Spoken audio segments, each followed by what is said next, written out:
Capítulo 11. Da proibição de evocar os mortos. 1. A Igreja não nega, de modo algum, o fato das manifestações.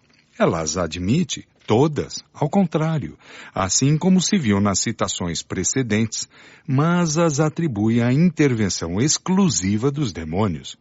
É sem razão que alguns invocam o Evangelho para interditá-las, porque o Evangelho disso não diz uma palavra.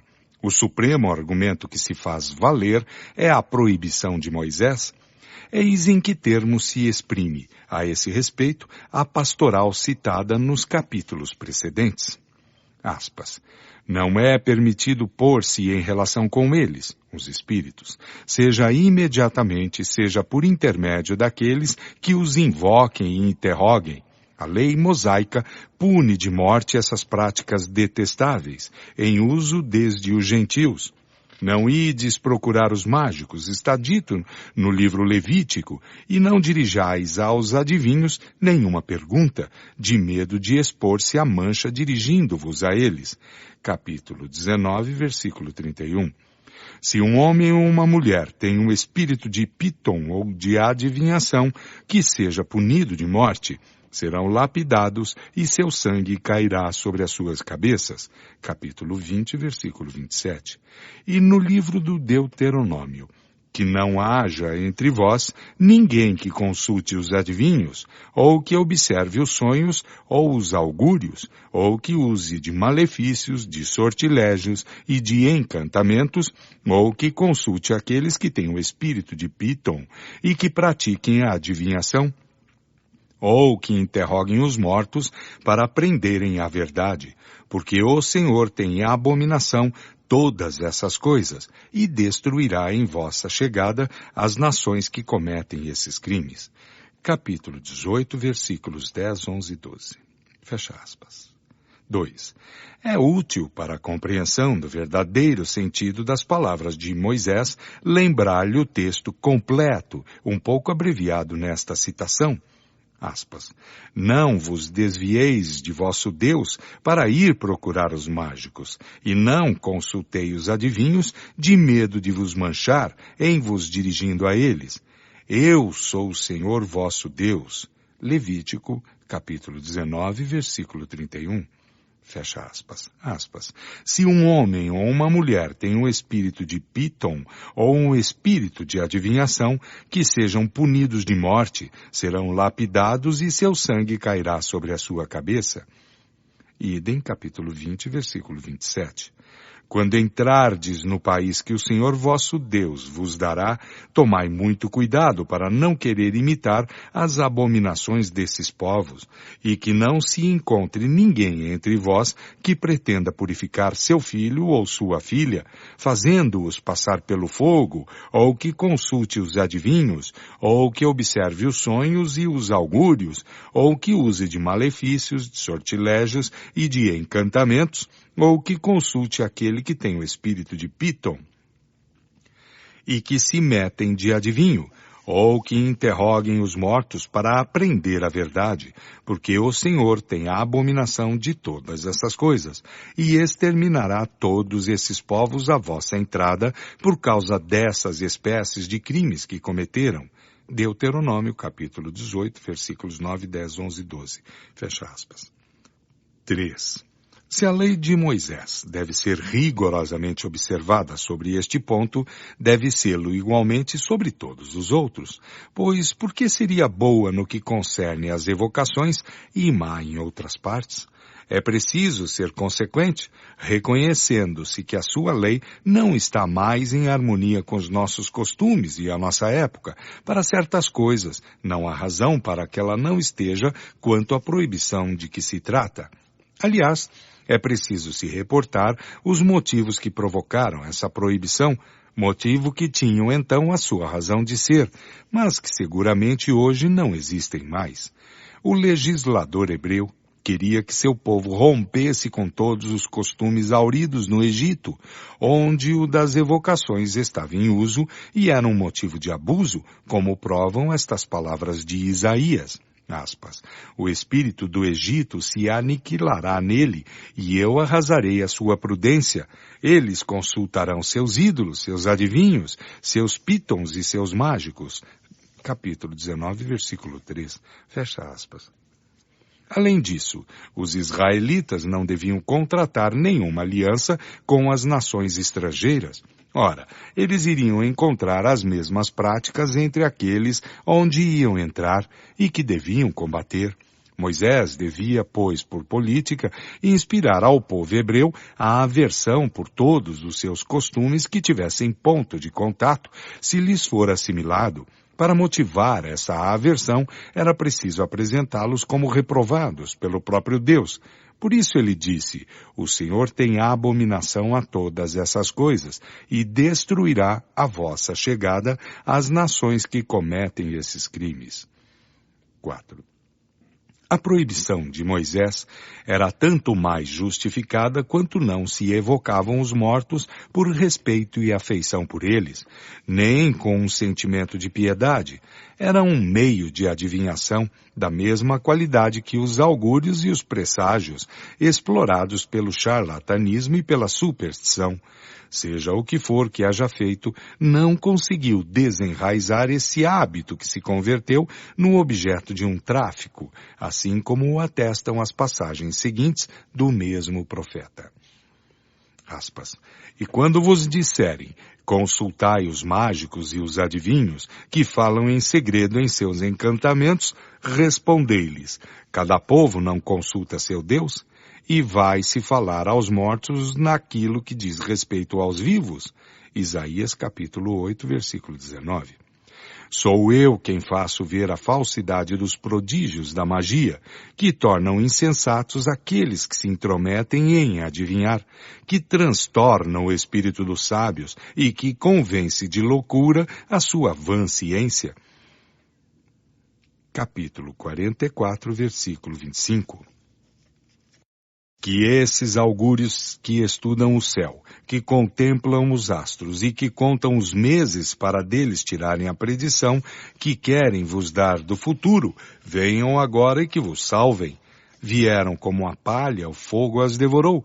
Não poderão livrar suas almas das chamas ardentes. Não restará de seu abrasamento nem carvões nos quais se possa aquecer, nem fogo diante do qual se possa sentar. Eis em que se tornarão todas essas coisas às quais vos aplicastes com tanto trabalho. Esses negociantes que traficaram convosco em vossa juventude desaparecerão todos, um de um lado, outro de outro, sem que dele se encontre um único que vos tire de vossos males. Capítulo 47, versículos 13, 14 e 15. Fecha aspas. Neste capítulo, Isaías se dirige aos babilônios, sob a figura alegórica da Virgem filha da Babilônia, filha dos caldeus. Diz que os encantamentos não impedirão a ruína de sua monarquia. No capítulo seguinte, dirige-se diretamente aos israelitas. Abre aspas. Vinde aqui, vós outros, filhos de um adivinhador, raça de um homem adúltero e de uma mulher prostituída, de quem zombais? Contra quem abriste a boca e lançastes vossas línguas penetrantes? Não sois filhos pérfidos e descendentes bastardos, vós que procurais a vossa consolação nos vossos deuses, sob todas as árvores carregadas de folhagem, que sacrificais os vossos filhos pequenos nas torrentes sob as rochas avançadas?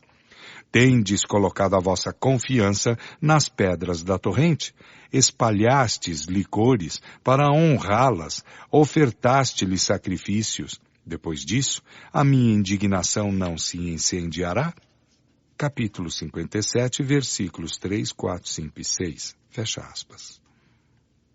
Estas palavras são inequívocas, provam claramente que nesse tempo as evocações tinham por objetivo a adivinhação e que dela se fazia um comércio, estavam associadas às práticas da magia e da feitiçaria e mesmo acompanhadas de sacrifícios humanos. Moisés, pois, tinha razão em proibir essas coisas e de dizer que Deus as tinha em abominação. Essas práticas supersticiosas se perpetuaram até a Idade Média, mas hoje a razão lhes fez justiça e o Espiritismo veio mostrar o objetivo exclusivamente moral, consolador e religioso das relações de além-túmulo, já que os espíritas não sacrificam as crianças pequenas, nem derramam licores para honrar os deuses, que não interrogam nem os astros nem os mortos, nem aos augúrios para conhecerem o futuro que Deus sabiamente ocultou aos homens, que repudiam todo o tráfico da faculdade que alguns receberam de se comunicarem com os espíritos, que não estão movidos nem pela curiosidade nem pela cupidez, mas por um sentimento piedoso e pelo único desejo de se instruírem, de se melhorarem e de se aliviarem as almas sofredoras. A proibição de Moisés não lhes concerne de modo algum.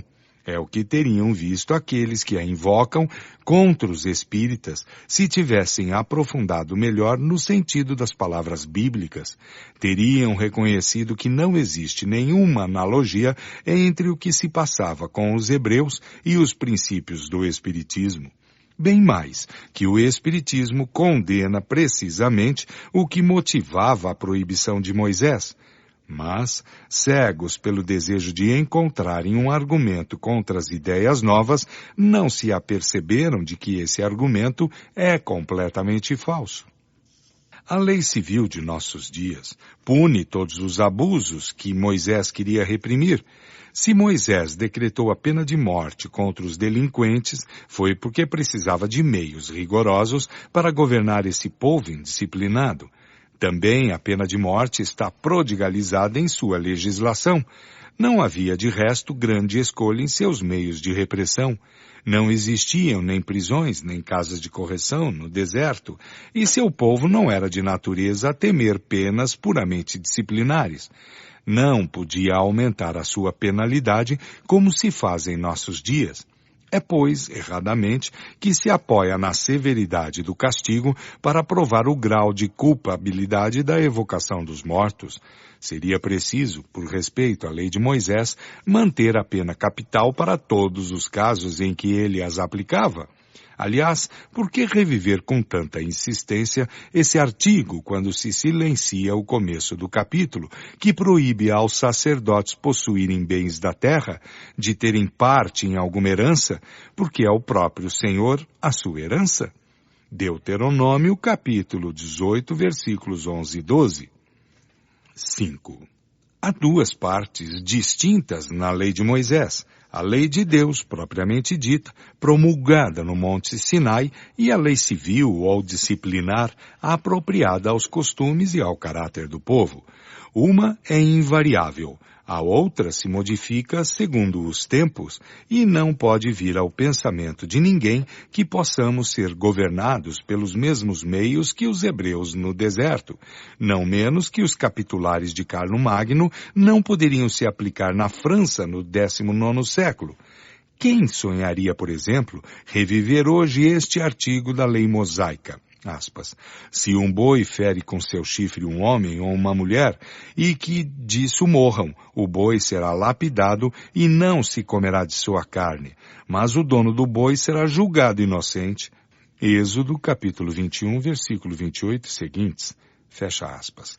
Este artigo, que nos parece tão absurdo, não tinha, todavia, por finalidade punir o boi e pagar o seu senhor, simplesmente equivalia ao confisco do animal por causa do acidente, para obrigar o proprietário a mais vigilância. A perda do boi era a punição ao seu dono, punição que devia ser bastante sensível em um povo pastor, para que não fosse necessário infligir-lhe outra. Entretanto, ela não devia aproveitar a ninguém, por isso era proibido comer-lhe a carne. Outros artigos estipulam o caso em que o dono é responsável. Tudo tinha a sua razão de ser na legislação de Moisés, porque tudo nela está previsto até os mínimos detalhes. Mas a forma, assim como o fundo, estavam segundo as circunstâncias onde ele se encontrava. Certamente, se Moisés retornasse hoje para dar um código a uma nação civilizada da Europa, não lhe daria o dos hebreus. 6. A isso se objeta que todas as leis de Moisés foram editadas em nome de Deus, tanto quanto a do Sinai. Se todas são julgadas de fonte divina, por que os mandamentos estão limitados ao decálogo? É, pois, que se faz a diferença. Se todas emanam de Deus, todas são igualmente obrigatórias. Por que não são todas observadas? Porque, além disso, não se conservou a circuncisão que Jesus sofreu e que não aboliu?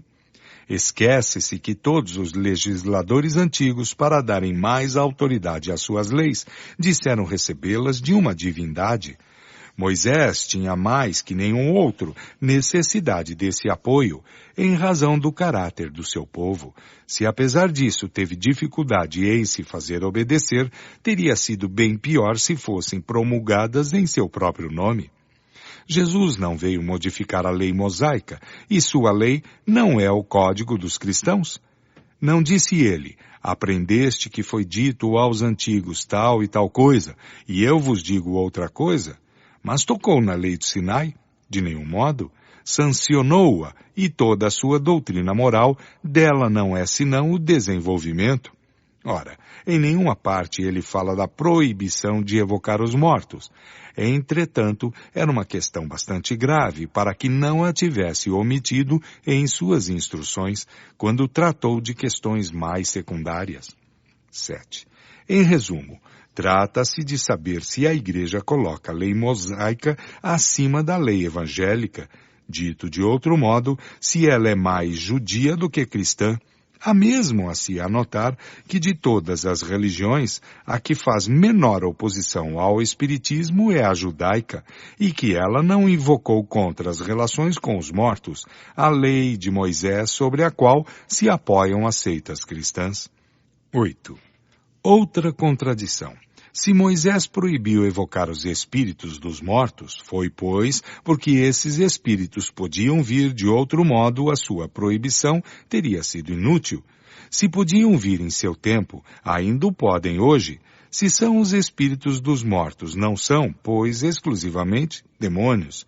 De resto, Moisés não falou de modo algum destes últimos. É evidente, pois, que não se poderia, logicamente, se apoiar na lei de Moisés nessa circunstância, pelo duplo motivo que não rege o cristianismo e não é apropriada aos costumes de nossa época. Mas supondo-lhe toda a autoridade que alguns lhe dão, ela não pode, como vimos, aplicar-se ao espiritismo.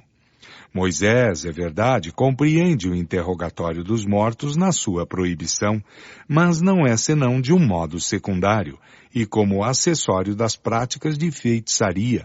A própria palavra interrogar, posta ao lado dos adivinhadores e dos augúrios, prova que entre os hebreus as evocações eram um meio de adivinhação. Ora, os espíritas não evocam os mortos para deles obterem revelações ilícitas, mas para deles receberem sábios conselhos e proporcionarem alívio àqueles que sofrem. Certamente, se os hebreus não fossem se servir das comunicações de além-túmulo, senão com esse objetivo, longe de proibi-las, Moisés as teria encorajado, porque teriam tornado seu povo mais tratável. 9. Se aprouve a alguns críticos chistosos ou mal-intencionados apresentar as reuniões espíritas como assembleia de feiticeiros e necromantes e os médiuns como ledores de boa sorte, se alguns charlatães misturam esse nome a práticas ridículas que desaprova, bastantes pessoas sabem se agarrar quanto ao caráter essencialmente moral e grave das reuniões do espiritismo sério. A doutrina escrita por todo o mundo protesta bastante contra os abusos de todos os gêneros, para que a calúnia caia sobre quem a merece. 10. A evocação, diz-se, é uma falta de respeito para com os mortos, dos quais não é preciso agitar as cinzas. Quem diz isso? Os adversários de dois campos opostos que se dão as mãos, os incrédulos que não creem nas almas e aqueles que nelas crendo pretendem que elas não podem vir e que só o demônio se apresenta.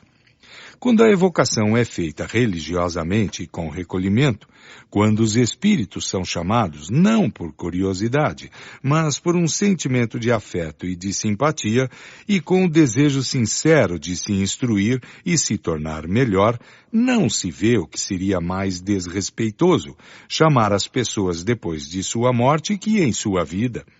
Mas há uma outra resposta peremptória a essa objeção. É que os espíritos vêm livremente e não constrangidos, vêm mesmo espontaneamente sem serem chamados, testemunham a sua satisfação em se comunicarem com os homens e, frequentemente, se lamentam do esquecimento em que são deixados algumas vezes. Se estavam perturbados em sua quietude ou descontentes com o nosso apelo, o diriam ou não viriam. Uma vez que são livres, quando eles vêm, é que isso lhes convém. 11. Alega-se uma outra razão. Aspas, as almas, dizem, moram numa morada que lhes foi fixada pela justiça de Deus, quer dizer, no inferno ou no paraíso. Fecha aspas.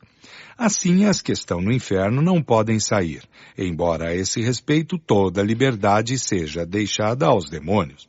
As que estão no paraíso estão inteiramente em sua beatitude, estão muito acima dos mortais para se ocuparem deles, e muito felizes para retornarem a esta terra de miséria, se interessarem por parentes e amigos que deixaram.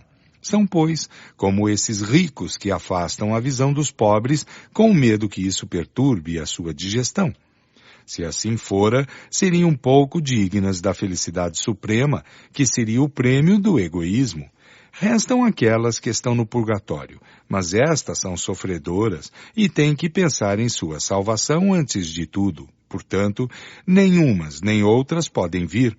É só o diabo quem vem em seu lugar. Se elas não podem vir, não há, pois, a temer que perturbem o seu repouso. 12. Mas aqui se apresenta uma outra dificuldade. Se as almas que estão na beatitude não podem deixar a sua morada afortunada para virem em socorro dos mortais, por que a Igreja invoca a assistência dos santos que eles devem gozar da maior soma possível de beatitude? Por que, segundo ela, os santos e a própria Virgem vêm se mostrar aos homens e fazerem milagres? Deixam, pois, o céu para virem à terra? Se aqueles que estão no mais alto dos céus podem deixá-lo, por que aqueles que estão menos elevados não o poderiam? 13. Que os incrédulos neguem a manifestação das almas, isso se concebe, uma vez que nelas não creem, mas o que é estranho é ver aqueles cujas crenças repousam em sua existência e em seu futuro se obstinarem contra os meios de provar que ela existe e se esforçarem em demonstrar que isso é impossível.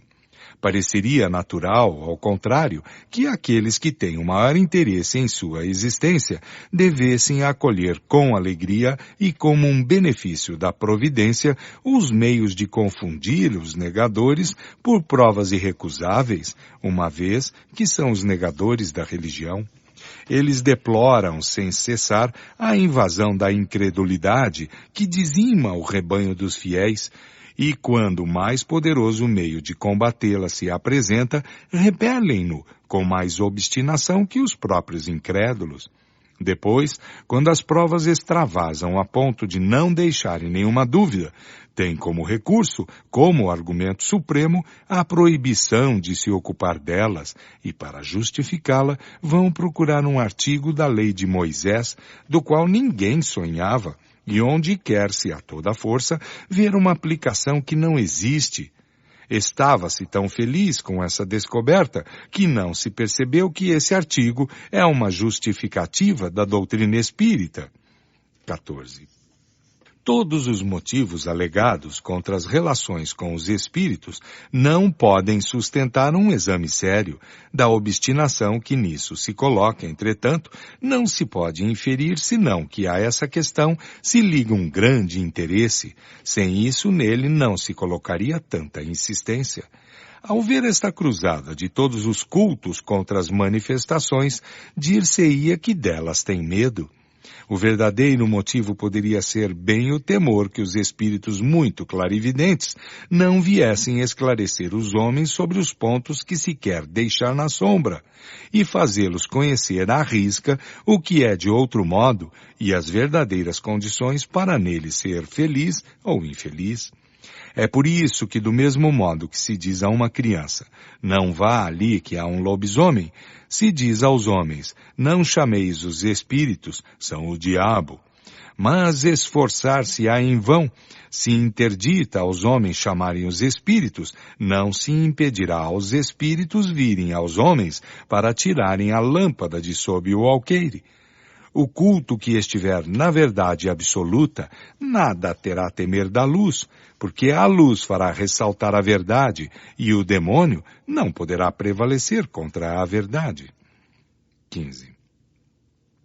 Repelir as comunicações de além-túmulo é rejeitar o poderoso meio de instrução que resulta por si mesmo em iniciação à vida futura e exemplos que elas nos fornecem. A experiência nos ensina, além disso, o bem que se pode fazer desviando do mal os espíritos imperfeitos, ajudando aqueles que sofrem a se libertarem da matéria e se melhorarem.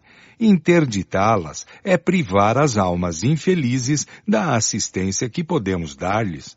As palavras seguintes de um espírito resumem admiravelmente as consequências da evocação praticada com um fim caritativo.